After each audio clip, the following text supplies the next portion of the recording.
Hi friends, Deepavali అంటే పిల్లలు పెద్దలు ఎంతో సంతోషంగా జరుపుకునే పండుగ. అలాంటి దీపావళి యొక్క ప్రాముఖ్యతను గురించి, దాని వెనుక దాగున్న పురాణ కథల గురించి తెలుసుకుందామా? భారతీయ సంస్కృతికి ప్రతిబింబంగా వెలుగొందేవి భారతీయ పండుగలు. వాటిలో ఆనంద ఉత్సవాలతో జాతి, కుల, మత, వర్గ విభేదాలను విస్మరించి సమైక్యంగా జరుపుకునే పండుగే దివ్య దీప్తుల దీపావళి. జగతిని జాగృతం చేసే చైతన్య దీప్తుల శోభావళి. చీకటిని పారదోలుతూ వెలుగును తెచ్చే పండుగగా, విజయానికి ప్రతీకగా దీపావళి పండుగను జరుపుకుంటారు. దీపమాలికల శోభలో వెలుగొందే గృహాలు, ఆనంద కోలాహలంతో వెల్లివిరిసే ఆబాల గోపాలం, నూతన వస్త్రాల రెపరెపలు, పిండి వంటల గుమగుమలు, బాణాసంచ చప్పుళ్ళు ఈ దివ్య దీపావళి సోయగాలు. ఈ పండుగను ప్రతి ఏటా అశ్వయుజ అమావాస్య రోజు వస్తుంది. దీపావళి పండుగకు ముందు రోజు అశ్వయుజ బహుళ చతుర్థి, దీన్ని నరక చతుర్దశి అంటారు. అసలు నరకాసురుడు ఎవరు, అతడి జననం ఎలా జరిగిందో తెలుసుకుందామా? పూర్వం హిరణ్యాక్షుడు అనే రాక్షసుడు భూమిని సముద్ర జలాల్లోకి పడవేస్తాడు. అప్పుడు విష్ణుమూర్తి వరాహ అవతారం ఎత్తి హిరణ్యాక్షుడిని సంహరించి భూమిని ఉద్ధరిస్తాడు. ఆ సమయంలో వారికి ఓ పుత్రుడు జన్మిస్తాడు. ఆ పుత్రుడిని చూసి నిషిద్ధ కాలమైన సంధ్యా సమయంలో కలవడం వల్ల కలిగిన పుత్రుడు కాబట్టి ఇతనిలో రాక్షస లక్షణాలు వచ్చాయని విష్ణుమూర్తి భూదేవికి చెబుతాడు. ఆ మాటలకు బాధపడిన భూదేవి ఎప్పటికైనా విష్ణుమూర్తే తన బిడ్డను సంహరిస్తాడు అని భయపడి తన బిడ్డకు రక్షణ ప్రసాదించమని వరాన్ని కోరుతుంది. అందుకు విష్ణుమూర్తి అంగీకరించి కన్న తల్లి చేతుల్లోనే ఇతనికి మరణం ఉందని హెచ్చరించి వెళ్ళిపోతాడు. ఏ తల్లి తన బిడ్డను చంపుకోదని భావించిన భూదేవి ఎంతో సంతోషిస్తుంది. జనక మహారాజు పర్యవేక్షణలో నరకాసురుడు పెరిగి ఎంతో శక్తివంతుడిగా మారతాడు. పెరిగి పెద్దవాడైన తరువాత నరకుడు కామాఖ్యను రాజధానిగా చేసుకొని ప్రగ్జ్యోతిష్యపురము అనే రాజ్యాన్ని పరిపాలిస్తూ ఉంటాడు. కామాఖ్యలోని అమ్మవారిని తల్లిలా భావిస్తూ చక్కగా పూజ చేసేవాడు. తన రాజ్యంలోని ప్రజలందరినీ ఎంతో చక్కగా పరిపాలించేవాడు. ఈ విధంగా కొన్ని యుగాలు గడిచిపోయాయి. ద్వాపర యుగంలో అతని పక్క రాజ్యమైన సోనితీపురమునకు రాజైన బాణాసురునితో స్నేహం ఏర్పడింది. బాణాసురుడు ధర్మం ప్రకారం స్త్రీమూర్తులను ఒక తల్లిలాగా భావించడాన్ని ఇష్టపడేవాడు కాదు. అతని దృష్టిలో స్త్రీ ఒక భోగ వస్తువులా చూసేవాడు.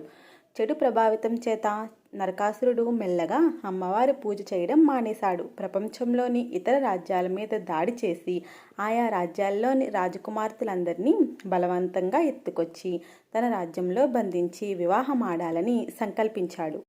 ఆ విధంగా అహంకారంతో ప్రవర్తిస్తున్న నరకాసురుడు ఒకసారి స్వర్గం మీద కూడా దండయాత్ర చేసి దేవతలకు కన్న తల్లి అయిన అతిథిమాత చెవి కుండలాలను తస్కరించి దేవతలను, దేవమాతను అవమానపరుస్తాడు. అప్పుడు దేవతలు విష్ణుమూర్తి అవతారమైన శ్రీకృష్ణుని వద్దకు వెళ్ళి నరకాసురుని దుర్మార్గపు దౌర్జన్య బుద్ధికి తట్టుకోలేకపోతున్నామని అతన్ని సంహరించమని ప్రార్థిస్తారు. అదే సమయంలో భూదేవి సత్యభామ రూపంలో అవతరించింది. శ్రీకృష్ణుని వివాహమాడుతుంది. కానీ ఆమెకు పూర్వపు సంఘటనలు ఏమీ గుర్తులేవు. ఆ సత్యభామాదేవి నేను కూడా మీతో పాటు యుద్ధానికి వస్తాను అని శ్రీకృష్ణుని అడుగుతుంది. దానికి సమ్మతించిన శ్రీకృష్ణుడు సత్యభామతో కలిసి అశ్వసైన్యంతో ప్రగ్జ్యోతిష్యపురమునకు వెళతాడు.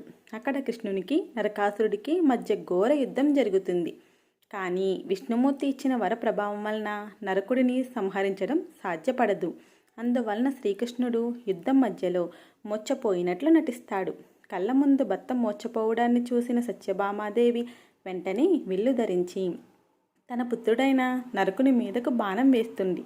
అప్పుడు నరకాసురుడు తల్లి చేతిలో మరణిస్తాడు. బంధింపబడిన రాకుమార్తెలు మమ్మల్నందరినీ నీవే వివాహం ఆడాలని ప్రార్థిస్తారు. దానికి సమ్మతించిన శ్రీకృష్ణుడు వారందరినీ వివాహమాడతాడు. ఈ విధంగా నరకుడు చనిపోయిన రోజున నరక చతుర్దశి అంటారు. ఈ రోజు ప్రతి సంవత్సరం అశ్వయుజ మాసం కృష్ణ చతుర్దశి రోజు వస్తుంది. ఆ రోజున నరకాసురుని బొమ్మలు తయారు చేసి కాల్చివేస్తారు. ఆ తర్వాత రోజు అంటే అశ్వయుజ అమావాస్య నాడు దీపావళి పండుగ జరుపుకుంటాము. దీపావళి అంటే దీపాల వరుస అని అర్థం. కొన్ని ప్రాంతాల్లో దీపావళిని 5 రోజుల పండుగగా జరుపుకుంటారు. అశ్వయుజ బహుళ త్రయోదశితో ప్రారంభమైన దీపావళి వేడుకలు కార్తీక శుద్ధ విధియ భగినీహస్తి భోజనంతో ముగుస్తుంది. దీపం జ్యోతి పరబ్రహ్మ స్వరూపంగా మనోవికాసానికి, ఆనందానికి, నవ్వులకు, సజ్జనత్వానికి, సద్గుణ సంపత్తికి నిదర్శనంగా భావిస్తారు. మహిళామణులంతా అశ్వయుజ బహుళ చతుర్దశి నుండి కార్తీక మాసమంతా సంధ్యా సమయంలో మట్టి ప్రమిదల్లో దీపాలు వెలిగిస్తారు. చివరికి ఈ దీపాలను ముత్తైదువులు కార్తీక పౌర్ణమికి సముద్ర స్నానాలను ఆచరించి జీవనదుల్లో వదులుతారు. ఇవి సౌభాగ్యానికి, సౌశల్యానికి, సౌజన్యానికి ప్రతీకలుగా భావిస్తారు. ఈ దీపావళి శరదృతువులో రావడం చేత విశేషం. మహానిశ్చలతకు, సుఖశాంతులకు అనువైన కాలమిది. దీపాల పండుగ అయిన దీపావళి రోజున మహాలక్ష్మి పూజను జరుపుకోవడానికి ఓ విశిష్టత ఉంది. పూర్వం దుర్వాస మహాముని ఒకమారు దేవేంద్రునికి ఆతిథ్యానికి వచ్చి ఒక మహిమాన్వితమైన హారాన్ని ప్రసాదించాడు. ఇంద్రుడు దానిని తిరస్కరణ భావంతో తన వద్దనున్న ఐరావతం అని ఏనుగు మెడలో వేస్తాడు. అది ఆ హారాన్ని కాలితో తొక్కివేస్తుంది. అది చూసిన దుర్వాసుడు ఆగ్రహం చెంది దేవేంద్రుని శపిస్తాడు. తత్ఫలితంగా దేవేంద్రుడు రాజ్యమును కోల్పోయి సర్వ సంపదలను పోగొట్టుకుని దిక్కుతోచక శ్రీహరిని ప్రార్థిస్తాడు. దేవేంద్రుడి ఈ పరిస్థితిని గమనించిన శ్రీహరి దేవేంద్రునికి ఒక జ్యోతిని వెలిగించి దానిని శ్రీ మహాలక్ష్మి స్వరూపంగా భావించి పూజించమని సూచిస్తాడు. దేవేంద్రుని పూజకి తృప్తి చెందిన లక్ష్మీదేవి అనుగ్రహంతో తిరిగి స్వర్గాధిపత్యాన్ని, సర్వ సంపదలను పొందాడని పురాణాలు చెబుతున్నాయి. శ్రీ మహావిష్ణువు చెంతనే ఉండే మహాలక్ష్మీదేవిని ఇంద్రుడు ఇలా ప్రశ్నించాడు. తల్లి, నీవు కేవలం శ్రీహరి వద్దనే ఉండడం న్యాయమా? నీ భక్తులను కరుణించవా అంటాడు. దీనికి ఆ మాట సమాధానమిస్తూ, స్వర్గాధిపతి, నన్ను త్రికరణ శుద్ధగా ఆరాధించే భక్తులకు వారి వారి అభిష్టాల అనుగుణంగా మునులకు మోక్షలక్ష్మి రూపంలో, విజయాన్ని కోరేవారికి విజయలక్ష్మిగా, విద్యార్థులు నన్ను ఆరాధిస్తే విద్యాలక్ష్మిగా, ఐశ్వర్యాన్ని కోరి ఆరాధించే వారికి ధనలక్ష్మిగా, వారి సమస్త కోరికలను నెరవేర్చే వరలక్ష్మీదేవిగా ప్రసన్నురాల్ని అవుతాను అని సమాధానమిచ్చింది. అందుచేతే దీపావళి రోజున మహాలక్ష్మిని పూజించే వారికి సర్వ సంపదలు చేకూరుతాయని విశ్వాసం. దీపావళి పండుగ రావడం వెనుక ఎన్నో కథలు ఉన్నాయని మన పురాణాలు చెబుతున్నాయి. ముఖ్యంగా రామాయణం, భారతం మరియు భాగవతాలను చదివితే మీకు ఆ కథలు తెలుస్తాయి. రామాయణం గురించి మీరు వినే ఉంటారు. అయోధ్యకు రాజు అయిన తండ్రి దశరథుని కోరిన మేరకు శ్రీరాముడు సీతాలక్ష్మణ సమేతుడై 14 ఏళ్ళు అడవిలో నివసించేందుకు వెళతాడు. వనవాసం చేస్తుండగా లంకాధీశుడైన 10 తలల రావణాసురుడు సీతను ఎత్తుకెళ్ళిపోగా ఆ తర్వాత రావణాసురునితో జరిగిన యుద్ధంలో విజయం పొందిన శ్రీరామచంద్రుడు సతీ సమేతంగా అయోధ్యకు విచ్చేస్తాడు. ఆ రోజు అమావాస్య. అయోధ్య అంతా చీకటి నిండి ఉంటుంది. దాంతో శ్రీరామునికి స్వాగతం పలికేందుకు అయోధ్యవాసులు దీపాలను వెలిగించి అమావాస్య చీకట్లను పారదోలుతారు. ఆనాటి నుంచి దీపావళి పండుగను మనం జరుపుకుంటున్నాం అనే కథ కూడా ప్రాచుర్యంలో ఉంది. ఫ్రెండ్స్, దీపావళి యొక్క ప్రాముఖ్యతను, దీని వెనుక దాగి ఉన్న పురాణ కథలను తెలుసుకున్నారు కదా.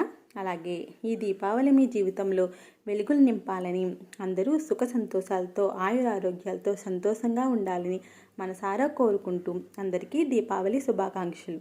అలాగే ఫ్రెండ్స్, బాణాసంచా కాల్చేటప్పుడు పిల్లల్ని జాగ్రత్తగా చూసుకోండి. అలాగే పిల్లలు అమ్మా నాన్న చెప్పినట్లు వినండి. టపాసులు పెద్దవాళ్ళు లేకుండా మీరు ఒక్కరే కాల్చకండి. మరొక్కసారి అందరికీ హ్యాపీ అండ్ సేఫ్ దీపావళి. అలాగే ఈ వీడియో నచ్చితే ఒక లైక్ చేయండి.